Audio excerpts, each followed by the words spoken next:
Voilà, bienvenue, cher Philippe, chers tous, Bienvenue. à un gros morceau, Philippe. Ah oui. Un gros morceau, c'est vraiment le cœur Ça, c'est le cœur. de l'économie systémique, du modèle de l'économie collaborative. Alors, suivez-nous parce qu'on va vraiment on va prendre un exemple qu'on va aboutir jusqu'au bout pour vous faire comprendre comment, dans votre business aussi, vous pouvez amener des dimensions supplémentaires, du cash flow supplémentaire, une valeur supplémentaire, d'abord avant le cash flow, pour créer des modèles qui soient multiples cash flow, multi-solutions. Hein, comme dans la nature, un arbre crée de la valeur pour des dizaines et des dizaines d'écosystèmes différents, de la valeur différente, en pulsation, en vie, en lien avec l'environnement.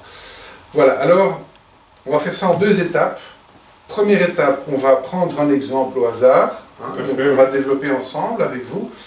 Et ensuite, une fois qu'on aura détecté les flux de valeurs possibles, on va, avec le modèle de l'alliance map, la carte des alliances, en fait, voilà, voir exactement qu'est-ce qu'on va échanger, avec qui, pourquoi faire, comment chacun s'y trouve. Pour pouvoir, dans un 3e temps, faire les contrats, parce que tant qu'on est dans les mots... Voilà, ça reste un peu de l'air chaud. Donc, mais voilà, le mot important, c'est écosystème, qui est utilisé à toutes les sauces pour le moment, pour dire tout et n'importe quoi, mais en fait, concrètement, ici, l'idée, c'est de dire que le business de demain, il contractualisera en fait plein de flux de valeur avec son écosystème. Et ça veut dire quoi concrètement? Alors, écosystème, effectivement, comme tu dis, on en parle, c'est à toutes les sauces, et finalement, qu'est-ce qu'on constate? Très souvent, en fait, on ne sait pas qu'il y a notre écosystème. On ne sait pas parce qu'on ne va pas à la rencontre d'acteurs, souvent trop petits. C'est comme le grand beau pommier qui ne discute jamais avec la petite abeille.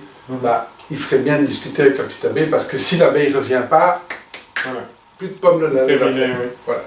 Donc, il faudrait savoir qui, pour votre business, sont ces petites abeilles, ces vers de terre, ces champignons, voilà, symboliquement, comme nature, qui sont en fait indispensables à votre vie et votre survie, voir avec quels acteurs s'allier.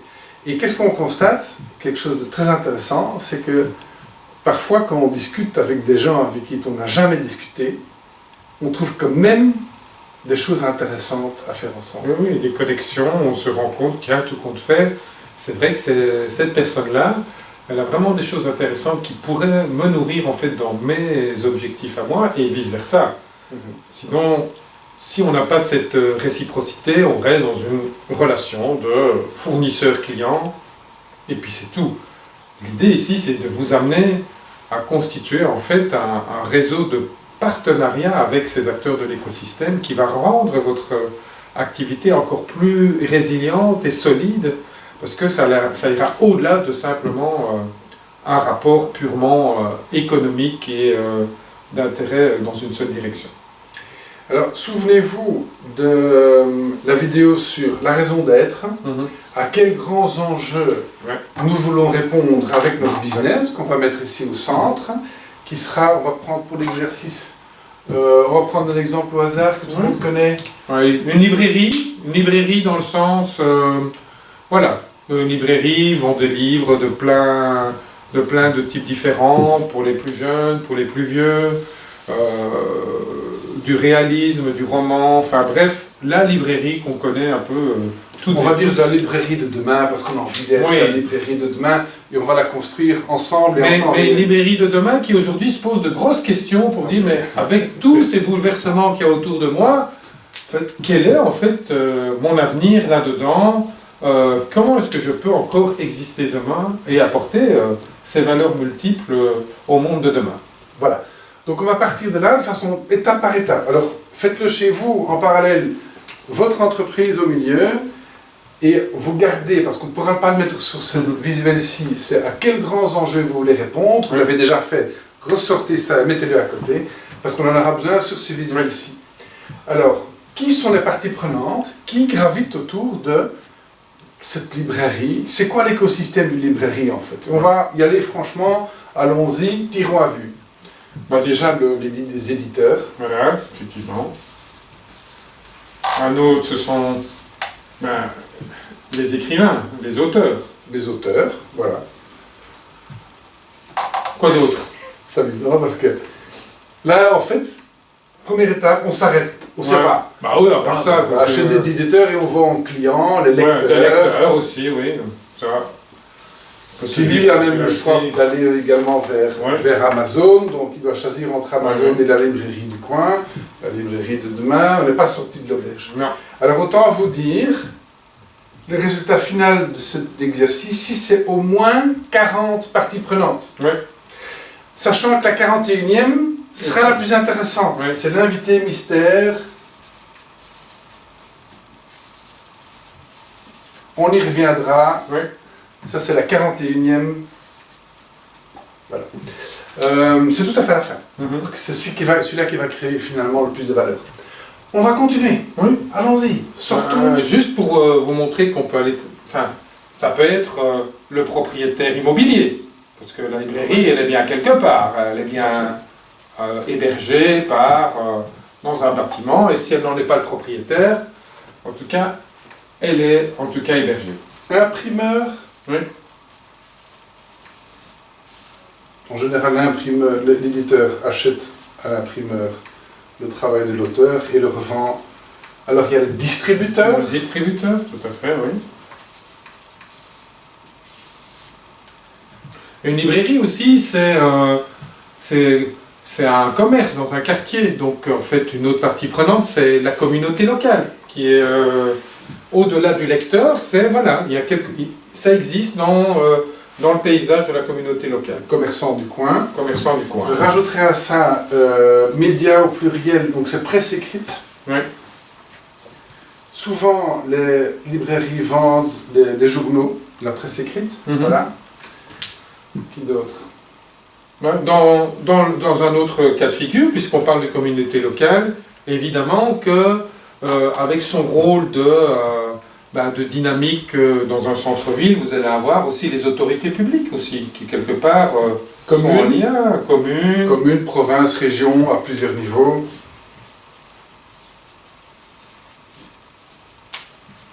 Il y a les écoles du coin, écoles, universités, bibliothèques. Ah oui, qui eux achètent et louent les livres aux lecteurs. Donc, on voit déjà les connexions qu'on peut envisager. On ne va pas les dessiner parce que ça va être trop complexe. On va continuer. C'est là que ça devient un peu plus dur. Et donc il va falloir creuser, aller plus loin. Alors imaginons, on a un auteur chilien. J'ai envie de dire, tiens, l'ambassade du Chili, pourquoi pas? Tout à fait. Ambassade. Ça dépend dans quel pays vous êtes, évidemment. Et donc c'est vrai que dans les lecteurs, vous allez avoir différents types de lecteurs. Vous allez avoir les étudiants. Ça c'est parce que eux viennent chercher dans une librairie quelque chose pour apprendre, mais on va aussi dans une librairie peut-être pour se divertir aussi. Donc vous allez avoir, je dirais, les personnes en recherche de loisirs. Tu as les pensionnés aussi? Les pensionnés. Tiens, tu as des clubs de lecture. Oui. Club littéraire. Comment est-ce qu'on n'a pas pensé à ça plutôt, club littéraire, hein? D'autres éléments importants, en tout cas quand on parle de lecture, c'est aussi des éléments d'intégration. Donc vous pouvez très bien aussi imaginer que tout ce qui est la dimension lecture va être en contact avec les associations. Les associations du coin, oui, exactement. Qui sont actives dans tout ce qui est... tous ces sujets, alors, presque à l'infini, hein. Inclusion, la mise au travail, culture, art et culture, association de quartier tout simplement, les écoles des devoirs, etc. etc. Là chez vous. Hein. Et donc, bien sûr, quand on dit autorité publique, on a aussi le centre culturel. Centre culturel, merci. Parfois, ils organisent des conférences avec les auteurs, donc il faut faire... Alors, tu as tous les événements à thème dans la ville où vous vous trouvez. Donc, s'il y a un événement, par exemple, autour de la transition économique, comme nous avons chaque année, on a les librairies qui viennent et qui s'installent et qui prennent les 20-30 bouquins. Donc, les organisateurs d'événements à thème. un événement sur l'immobilier, des livres sur l'immobilier, un événement sur l'éducation, les livres sur l'éducation, etc. etc.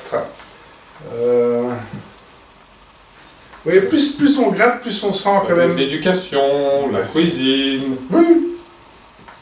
l'immobilier. Donc ça, c'est chaque fois des parties prenantes différentes. Hein, donc, quand on parlait de 40, on commence à s'y approcher fameusement, parce que là, on ne vous a pas commencé en fait, ce qu'on est en train de vous expliquer là, c'est aussi que quand vous faites cet inventaire, n'hésitez pas à segmenter en fonction des besoins. Un organisateur qui fait quelque chose autour de l'éducation n'a pas les mêmes besoins que quelqu'un qui va faire quelque chose sur la cuisine. Il ne s'adresse pas aux mêmes personnes, il n'a pas la même attention. Donc tout ça va augmenter en tout cas le nombre d'acteurs qui gravitent autour de votre activité. Alors maintenant, pour faire court, donc, autant dire... On en a oublié un autre aussi. On en a oublié encore 20, mais oui. Vas-y. Les entreprises quand même. Les entreprises, évidemment. Un jour, j'ai eu un livre, La valeur du temps, j'ai une entreprise qui a envoyé sa secrétaire acheter 123 livres. Donc j'ai dû aller 3 caisses, 4 caisses de livres. C'était sans doute le patron qui avait lu le bouquin, il a dit allez commander 123 pour les 123 collaborateurs. J'ai jamais su qui c'était. J'ai dû livrer à la librairie, donc entreprise également. Maintenant, les 2 ou 3 autres acteurs auxquels vous devez penser sont aussi ceux qui pourraient mettre des bâtons dans les roues. Hein. Ne les oubliez pas. C'est ce que vous voyez vous les voyez comme concurrents. Donc c'est tous les acteurs de la numérisation du savoir qui sont accessibles. Il y a aussi là-dedans, que ce soit tant au niveau vidéo, que ce soit tant au niveau... donc voilà, YouTube typiquement, il y a aussi des transmetteurs de savoir et des diffuseurs de loisirs qui vous embêtent un peu, parce que clairement, si les gens viennent plus chez vous, c'est parce qu'ils trouvent ça ailleurs. Ça fait aussi partie de votre écosystème d'acteurs. Alors ceux-là, vous vous dites, oui, mais ceux-là, s'ils n'existaient pas, je me porterais mieux. En attendant, ils sont là. Et ça doit faire partie, en tout cas, de votre... Moi, je vois des auteurs qui se lancent sur Amazon. Exactement. Avec un Kindle en PDF. Et puis qui après se retrouvent en librairie, qui décolle comme ça. Petite anecdote, en France, il y a quelqu'un qui a développé une application avec toute une série de librairies, en se disant, mais Amazon, en fait, ce qui est extraordinaire, c'est que quand vous avez une idée de bouquin en main, vous le tapez et vous voyez ce qu'il est. Et en fait, l'application consistait à dire, quand Amazon trouvait le bouquin, il se connectait à cette base de données qui, en fait, mettait en commun tous les stocks de plusieurs librairies, et te disait, ce bouquin-là, tu vas pouvoir le trouver dans cette librairie-là, près de chez toi. Donc l'idée, c'est de se dire, au début, on se dit, mais tiens, ça ce sont peut-être des choses qui, en fait, sont plutôt des menaces pour nous, mais est-ce qu'on ne peut pas, dans notre réflexion écosystémique, se dire, tiens, en fait, non, on va peut-être essayer de le retourner comme au judo, en notre faveur, et en faire un allié plutôt qu'une menace. Ok. Alors, si j'en ai compté, on en a 33, 35. Ouais. Vous devriez normalement continuer, vous pouvez passer 2 heures avec votre équipe rien que là-dessus, pour arriver à 40, 45, 50 parties prenantes. Maintenant, ce que j'ai envie de faire, c'est faire un peu un jump en avant en disant, tiens, qu'est-ce qu'on observe maintenant dans les librairies un peu sexy, un peu les librairies de demain? C'est qu'ils mangent. On mange dans une librairie aujourd'hui. Quelle drôle d'idée de manger dans une librairie. Donc du coup, tu as des fournisseurs food. Alors, donc les fournisseurs food vous amènent de la bouffe, très sympa. Et donc du coup, qu'est-ce qu'ils font? On a une première boucle ici. On va, avec les fournisseurs food, dans la librairie, inviter le lecteur à manger. Première innovation. Qu'est-ce qu'il y a encore comme autre innovation un peu intéressante dans les librairies qu'on pourrait faire? Pour vous donner 2, 3 exemples de boucles supplémentaires, créateurs de valeur. Cookbook par exemple à l'Olivet, marche très bien, mais ils gagnent surtout de l'argent avec le food, mais du coup vendent des bouquins dans la foulée. Qu'est-ce qu'il y a d'autre aussi intéressant? Ah oui, autre exemple, je te mets aussi sous le grill.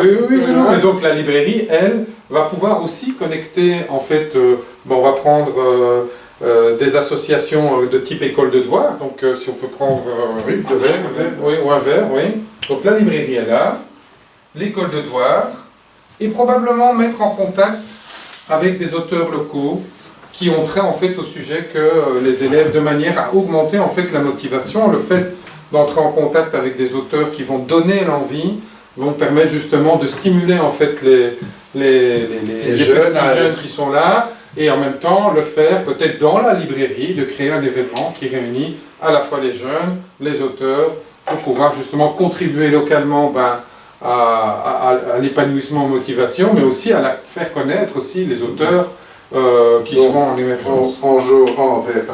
Deuxième boucle. Troisième boucle, les clubs littéraires avec les auteurs conférences. Oui. On va en prendre un autre, un petit peu plus autonome. Oui, voilà, c'est ce que j'allais dire, oui. Nourrir. Ah bah tiens, aussi on faisait avec des humoristes. On n'avait pas pensé aux humoristes. Allez, bon, juste pour être un petit peu humoriste. Ah ben, on peut faire des petits spectacles, spectacles d'humoristes, lecteurs. Même chose pour la musique, des musiciens. Tu peux en rajouter une boucle, librairie, humoriste, communauté locale. Les gens se retrouvent là, en passant un bon moment, ils retissent du lien social entre eux. Voilà. Donc, est-ce que c'est pas intéressant ça pour une librairie? On est vraiment dans quelque chose qui pulse la vie. Et donc, lâchez-vous. Alors, autant dire que dans la partie d'expansion d'idées, on a en général entre 30 et 50 idées de triangle. Oui. À vous, avec votre équipe et vos parties prenantes, de dire, ok, testons 2 ou 3 idées concrètes, celles qui... Vous pouvez voter, voter avec des post-it sur les numéros.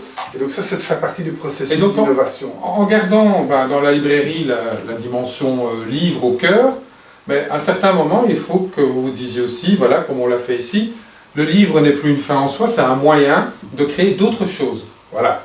À valeur ajoutée. À valeur ajoutée humaine. Pas tous à la fois.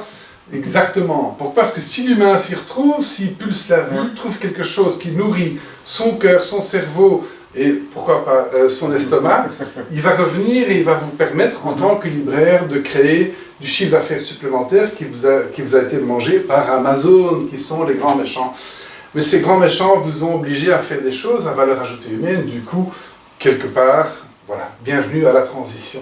Et comme vous le voyez, ça veut dire aussi des flux multiples de revenus potentiels, certes plus petits les uns les autres, mais cumulés les uns après les autres, vont vous permettre de vous réinventer, tout en vraiment apportant une valeur probablement encore plus élevée que celle que vous apportiez aujourd'hui dans votre activité. Vous étiez en train de gratter les fonds de tiroir pour justement faire face à ces menaces qui vous taillent des croupières tous les jours. Voilà, avec les éditeurs qui se battent sur les prix, avec etc., les médias qui... Enfin voilà. Donc c'est la guerre, bon, à chaque rentrée littéraire, c'est 150 000 livres qui sortent, les médias, les machins, les éditeurs, on ne s'en sort pas. Eh bien, sortez du lot en créant de la valeur connexe, différente, systémique, multisolution. Et 2 petites choses avant de passer à la suite. Ça nous revient en tête, Michel et moi, je l'ai vu dans tes yeux d'ailleurs. Ah bon? Ouais. C'est, en fait, un libraire, c'est aussi... il a une valeur de conseil. Les gens viennent discuter avec les personnes et en fonction des bouquins qu'ils cherchent, tiens, qu'est-ce qui se passe? Donc, ce lien de proximité, on parlait des communautés locales, c'est quelque chose de comment je peux le valoriser en triangulant des acteurs. Et l'autre, c'est, et comme tu disais, il y a à manger et il sert aussi de lieu de dépôt. La poste vient déposer des choses. Et là aussi, de dire, tiens, ce métier-là qui est en train de se développer, parce que justement, on essaie de faire rentrer des sous autrement. Est-ce qu'il n'y a pas lieu là d'envisager en termes de parties prenantes d'autres choses? La Poste, en utilisant Poste pourrait être un acteur. C'est un peu l'invité mystère, on n'irait pas penser, mais ça peut faire un chiffre d'affaires de quelques milliers d'euros par mois en plus pour la librairie. Donc voilà. Donc c'est ça, un peu l'invité mystère, ça pourrait être quelque chose à laquelle on n'aurait jamais pensé avant, mais tout à coup... Et donc, pour ça, là, on l'a fait de manière presque spontanée, en allant gratter un peu plus loin que le premier cercle convenu des acteurs. N'hésitez pas à reprendre, et on l'a vu dans une autre vidéo, les 12 fonctions vitales pour systématiquement passer en revue. Et si là, il n'y avait pas un acteur dans cette fonction vitale-là qu'on pourrait mettre en contact? Parce que derrière, par exemple, des fournisseurs de nourriture, il y a des producteurs. Donc on pourrait se dire, tiens, enfin des producteurs, est-ce que dans le cercle santé, des médecins, des infirmières, etc., est-ce qu'il n'y a pas là aussi une connexion à établir, parce que de près ou de loin, la librairie touche à ça également. Donc, faisons l'invité mystère pourrait être une maison médicale, à côté, Et cette maison médicale dit, tiens, voilà, nous on a envie de former nos patients, parce que les maladies chroniques, les maladies style dépression, burn-out, etc., on a envie d'organiser des petites séances pour nos patients, parce qu'ils viennent tout le temps pour la même chose. Eh bien, est-ce qu'on ne pourrait pas faire un deal ici, un vrai deal l'un avec l'autre? On va faire nos formations là, et vous vendez les bouquins derrière, comment gérer mon burn-out, comment vivre avec un dépressif et l'aider à, etc. Et donc, éventuellement, faire venir un auteur, du coup, tu sors, les deux, la maison médicale, elle, sort du lot. Les médecins sont ravis parce qu'ils vont moins souvent voir leurs patients pour les mêmes histoires qui reviennent tout le temps, et lui va vendre des bouquins. Donc, tout le monde va s'y retrouver. Pour après se dire, et donc ça sera le job finalement analytique de chaque triangulation, de dire, de nouveau souvent c'est des choses auxquelles on n'a jamais pensé et qui sont les plus intéressantes. Pour finalement atterrir avec le business, il faut contractualiser. Qu'est-ce que j'échange comme ressources? La salle, en échange de quoi? Et donc là, on arrive au cœur du modèle proprement dit. On va mettre... attends, je vais te rendre ton... Voilà. Donc, en fait, le modèle de l'économie systémique, c'est comme dans la nature, c'est finalement uniquement faire un échange de ressources et de besoins entre plusieurs parties prenantes, pas que le client et le fournisseur. Ressources et besoins à combien de niveaux? Pas tous à la fois, 7. Donc, on va mettre votre projet ici au milieu avec, d'un côté, ces ressources. À droite, les besoins, 7 niveaux. On a bien 7 niveaux, oui. Ouais. Et donc, les parties prenantes qu'on aura choisies, la maison médicale, on va mettre les auteurs. Voilà, et on va mettre aussi éventuellement on va pas mettre d'éditeurs parce que maintenant on est en train de se désintermédier, donc les auteurs souvent éditent eux-mêmes, hein, comme votre serviteur. Voilà. Et donc vous dessinez le nombre de... Et là on va dire, bon, bah, le patient, ou je ne sais pas comment on l'appelle, le lecteur, qui est en même temps un patient, oui, slash patient parce que c'est le même. Oui. Voilà. Et alors, peu importe, mais vous comprenez le principe, parce que c'est ça en fait, il faut, pour pouvoir atterrir avec un business model, il faut être clair. Je prête, alors, moi mon libraire, j'ai au niveau de mon bilan terre matériel, ici j'ai un espace salle. Oui. C'est très tangible, j'ai ma salle. Voilà. Elle est payée, le loyer est payé, mais c'est une belle petite salle. La maison médicale n'a pas de salle. Non. Donc elle a un besoin. Ressources, besoins. Hein? Assets, liabilities. Actifs, passifs. Ok? Qu'est-ce qu'elle va dire? Tiens, cette salle, on va la prêter une fois de temps en temps contre quoi? De l'argent? Peut-être, mais pas nécessairement. J'ai envie de dire, dans l'économie systémique, c'est beaucoup plus intéressant de faire des échanges sympas où chacun se retrouve. La librairie va vendre ses bouquins, le médecin sera content. Pourquoi? Parce que au niveau de la connaissance, la non-connaissance de ses patients, ils sont là en fait, ils sont là. Je ne sais pas comment gérer la dépression ou la dépression de mon conjoint, il ne sait pas. Qu'est-ce qu'il fait? Là, on va créer une triangulation. Dans la salle du libraire, et là, on y est, on est parti là. On va prendre une autre couleur. Hein. Dans la salle du libraire. Dans la salle du libraire, on va amener de la connaissance qui va permettre, via la maison médicale, qui va faciliter avec son réseau. Oui, tout à fait. Réseau, ça c'est la communication. Et c'est qui va donner la conférence? Ne tant qu'à faire, l'auteur du dernier bouquin sur la dépression qui lui sait. Voilà. Donc c'est une alliance entre la maison médicale qui a un réseau de patients, le réseau de patients c'est communication communauté, la salle très tangible de la librairie, et tant qu'à faire, son carnet d'adresse aussi, on peut cocher là, puisqu'il va inviter également ses patients qui sont les mêmes qu'ici, lui qui va venir parce qu'il sera intéressé par la connaissance de l'auteur. Tout à fait. Ok. Alors maintenant, vous allez dire, attends, qui s'y retrouve comment? Qui s'y retrouve comment? Ici, il y a un échange de ressources, et eux, qu'est-ce qui va se passer? La maison médicale va sortir du lot parce qu'elle va répondre à un grand enjeu, qui est le grand enjeu de la santé, manque de santé, de l'ensemble il sera content. Oui. Pourquoi? Parce qu'il va économiser en argent. Pourquoi? Parce que les gens vont arrêter de venir les emmerder tout le temps pour la même chose. Exactement. Donc ils vont gagner, ils vont moins perdre du temps et d'argent. Donc rien que ça suffit en fait, ça devrait suffire. Accessoirement, ils vont répondre à un grand enjeu, émotionnellement, vont aussi gagner de la valeur ajoutée, étant donné que son patient va être en meilleure santé, va être content d'avoir pu rencontrer ce monsieur qu'il a initié à je ne sais quel sujet. Alors ça va de la maladie chronique, de tout ce qu'on veut, du relationnel, de comment bien vivre son mariage, sa sexualité, peu importe, en avant. Et le patient est content parce que lui va lâcher évidemment ses 20 € pour le dernier bouquin. Oui. Donc il va se retrouver. En partie, va lui permettre de progresser émotionnellement parce que voilà, il aura trouvé sans doute quelques réponses. Connaissance augmentée, émotionnellement augmentée. Il va dépenser moins d'argent dans le médecins et autres médocs et compagnie. Tout le monde va s'y retrouver. Mais il faut bien calibrer que chaque fois ce soit un équilibre, qu'il y ait autant quelque part de valeur à l'actif qu'au passif. Et c'est à vous de faire votre business case pour votre projet. Ça c'est un projet, alors il faut faire tous les projets. Hein, de dire voilà comment chacun va s'y retrouver.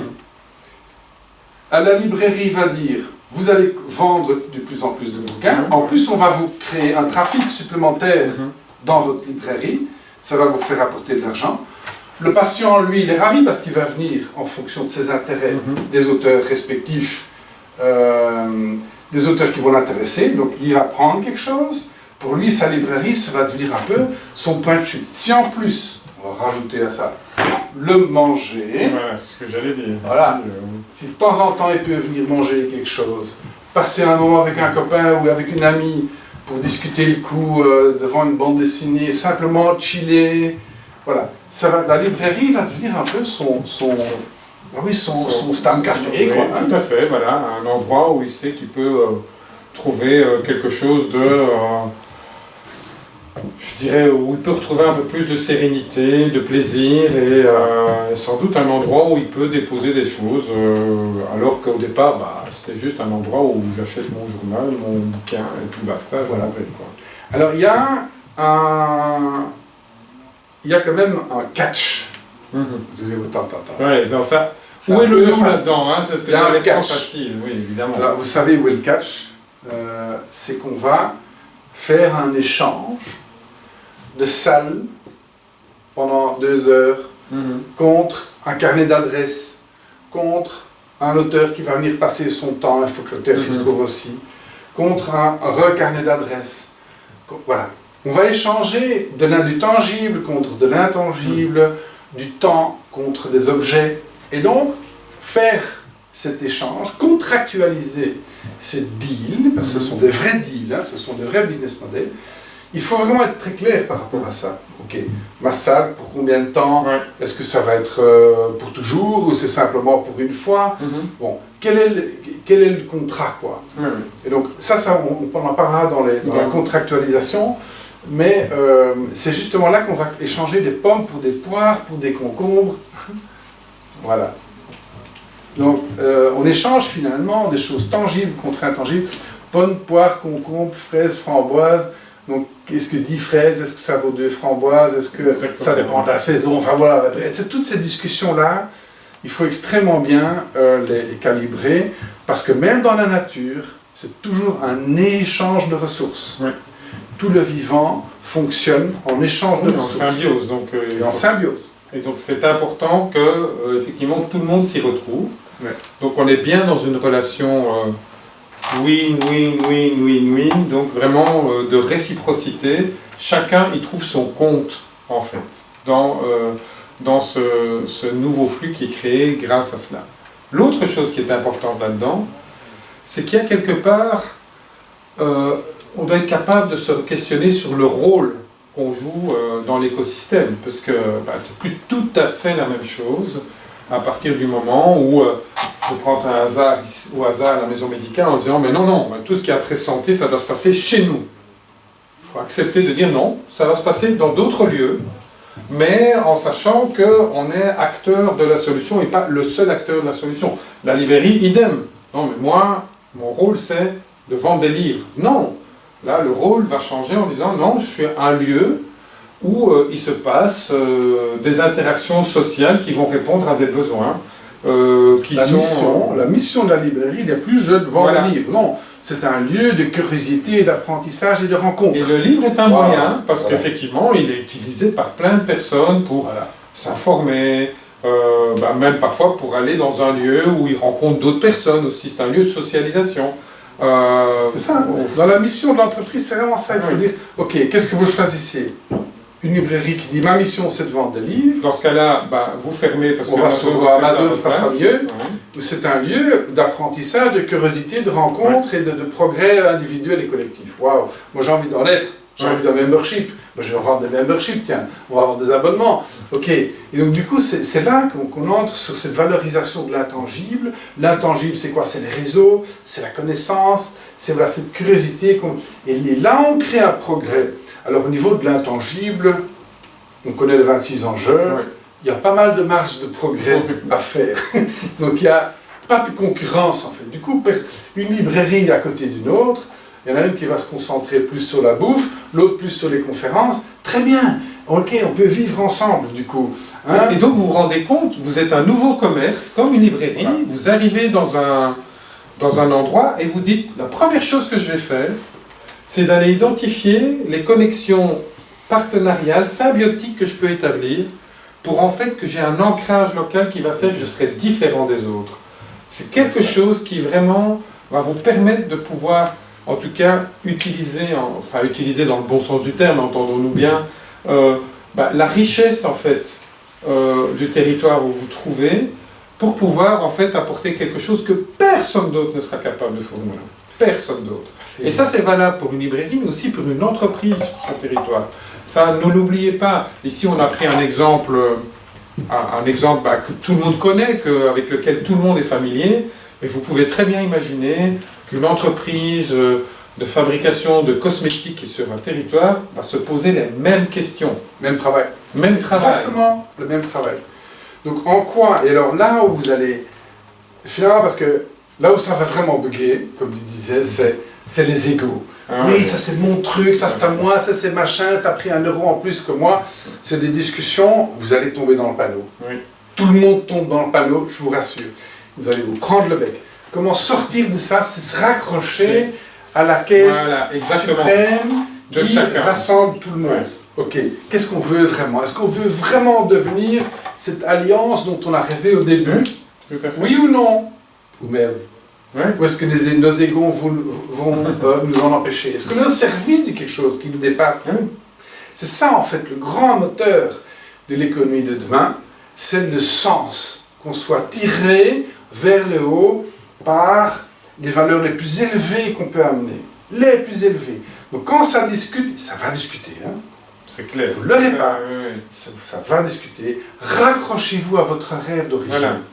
De la création la plus élevée de valeur. Pourquoi je suis une maison médicale?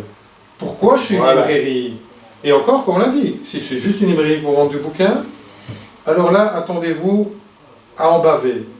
Mais franchement, est-ce que quand vous allez chez votre libraire, est-ce que vous pensez vraiment que c'est uniquement parce qu'il vend des bouquins qu'il prend plaisir? Non.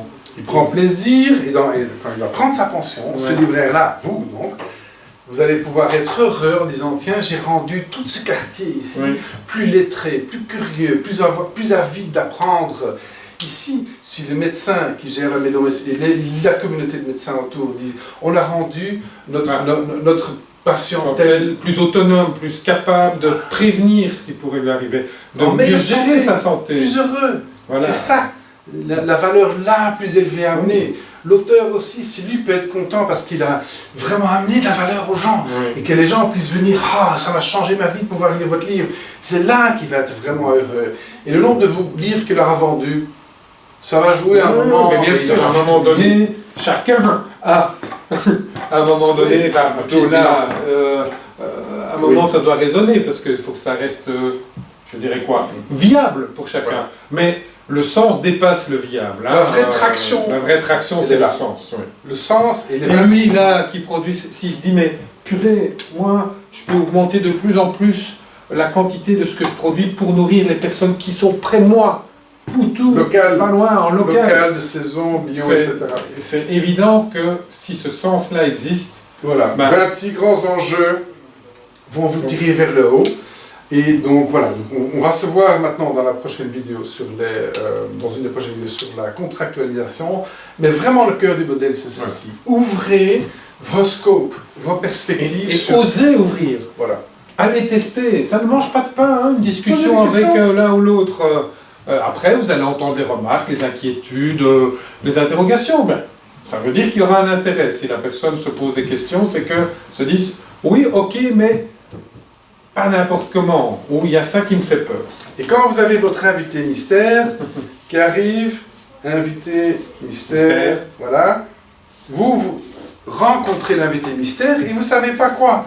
Eh bien, posez-lui cette question, qu'est-ce que vous avez comme trésor? Ouais. Quelle est votre vraie valeur et votre vraie envie de contribuer? Qu'est-ce que vous avez comme ressources? Et de quoi vous avez besoin? Et nous, on va regarder où dans notre écosystème, qui peut répondre à vos besoins pour pouvoir nous récupérer ces valeurs et ces ressources. Et donc c'est là où vous allez créer « Ouah, on n'a pas pensé ça ». Ouais. Le bourgmestre de Redu s'est un jour dit « On va faire un village du livre à Redu ». Quelle idée saugrenue, ben, c'est devenu le village du Ouais. livre. Mhm. Les gens viennent de très loin. Gaudi, l'architecte Gaudi à Barcelone a dit « Moi j'ai envie de dessiner des maisons folles ». Il les vendait 10 à 20 fois plus cher que ses autres architectes. Regardez ce que Barcelone est devenu. Osez aller chercher cette valeur et parfois cette grain de folie qui tout à coup va rendre tout votre écosystème réellement intéressant et stimulant. Voilà, donc on espère que vous avez déjà commencé à tracer les différentes étoiles qui vont composer votre écosystème, que vous avez déjà commencé à dire « Ah oui, mais tiens, avec un tel et un tel, c'est évident qu'il y a déjà des triangulations, voire plus à faire avec eux. » Continuez, creusez ça, parce que c'est là sans doute que vous allez trouver en fait un surcroît d'idées qui vont amplifier ce pourquoi vous êtes ici sur Terre en tant que collectif. Par itération aussi, hein, par Oui. itération, et plus vous allez faire des circonvolutions, plus vous allez rencontrer des gens, plus vous allez allier des ressources à votre quête. Et donc ça veut dire quoi? Mais ça veut dire aussi, vous allez rajouter Voilà. prenant dans votre écosystème, Auquel vous n'aviez jamais pensé, jamais Voilà. imaginé. Voilà. On en a une aujourd'hui, hein, chez nous, qui vient nous appeler en disant « On y va ». On n'aurait jamais pensé à ça, hein, c'est la défense nationale, l'armée belge veut participer au truc, on n'y avait pas pensé, mais ça les amuse beaucoup ce qu'on fait. Voilà, oser sortir de la boîte et venir avec des choses originales. Voilà, je pense Philippe que Ouais. ça a percuté, En principe, c'est du job, mais c'est vraiment le cœur de la valeur. Allez, bonne chance. Bonne chance et amusez-vous bien. Amusez-vous bien.